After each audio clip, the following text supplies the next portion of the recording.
еді? Абдулгамид. Абдулхамид. Қымыз ішіп көрдіңіз бе? Жоқ, көрген емес. Ал қазақша ет тағамын жеп көрдіңіз бе? Иә, көрдім. Ұнады ма? Иә. Жақсы. Наурыз мерекесіне қатыстыңыз ғой, иә? Иә.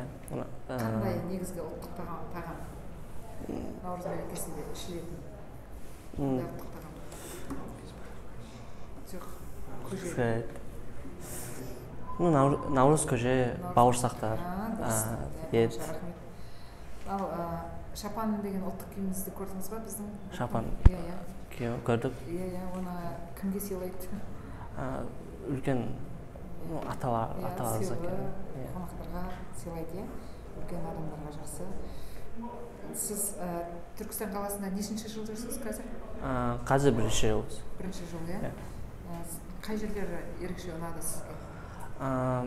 Караван-сарай ұнады, өте ұнады. Базар, қаныш базар. Дағыстанның базарына ұқсай ма? Иә, өте ұқсайды. Жақсы, рахмет. Рахмет.